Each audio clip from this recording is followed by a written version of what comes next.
तुम हमें एक साथ न देख सको। ये घर भी बहुत बड़ा है।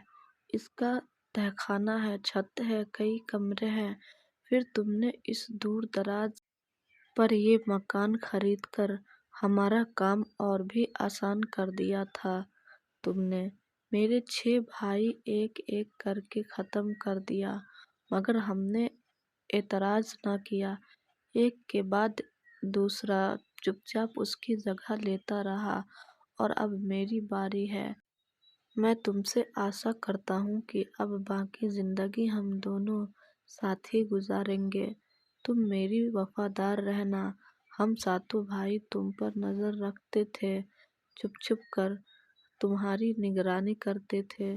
तुम अकेले घर में बरबराती तो हम में से कोई न कोई सुन लेता, और इस तरह हम सातों की निगरानी की वजह से तुम हमें छोड़कर न जा सके।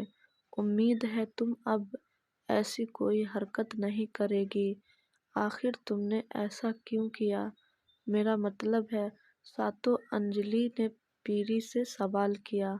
जब हम सातों एक साथ पैदा हुए तो हमें देखकर हमारे माँ बाप की जान निकल गई। इनके पहले ही बहुत से बच्चे थे, ऊपर से हम सातों आ गए। उन्होंने शुरुआत से ही हमें नजरअंदाज करना शुरू कर दिया। न हमारे पास खाने को होता था और न पीने को। हम भूख से रोते रहे, मगर किसी को हम पर रहम न आया।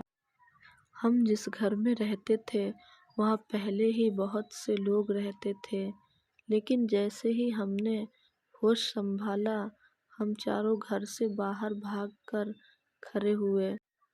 कहते कहते पीरी रुक गया। इसने अपने आंसू साफ किए और फिर कहना शुरू किया, खुदा का शुक्र था कि हम सातों भाइयों में मोहब्बत थी। अगर हम में मोहब्बत न होती तो हम कब के मर खप गए होते। हमने तय किया था कि अगर कभी खुशकिस्मती हम में से किसी के एक के हिस्से में आ गई, बाकी वो भी इसमें हिस्सेदार होंगे। फिर पहले पीरी को तुम मिल गई। तुमने इस पर तरस खाकर इससे शादी कर ली और इसके लिए ये बड़ा सा घर भी खरीद लिया। मगर महिंदा के मुताबिक हम सब तुम्हारे पति हो गए और इस जायदाद के कानूनी वारिस भी। मुझे अपने भाइयों से बड़ी मोहब्बत थी। वो तुमसे बेहद प्यार करते थे और तुम्हारे दीवाने थे, लेकिन मुझे अपने भाइयों की मौत का बदला तुमसे लेना चाहिए था और तुम्हें मार देना चाहिए था। मगर तुम हम सबकी मासूका मोहब्बत हो, इसलिए मैं मजबूर हूँ। मैं तुम्हारे साथ ऐसा कोई सलूक नहीं करूँगा जिससे मेरे भाइयों की आत्मा को तकलीफ पहुँचे। मगर साथ ही मैं तुमसे भी ये उम्मीद रखूँगा कि तुम बाकी ज़िंदगी मेरे साथ वफादार रहते हुए गुजारोगी। ये कहकर पीरी उठकर बाहर चला गया, मगर अंजलि के होठों पर मुस्कान आ गई।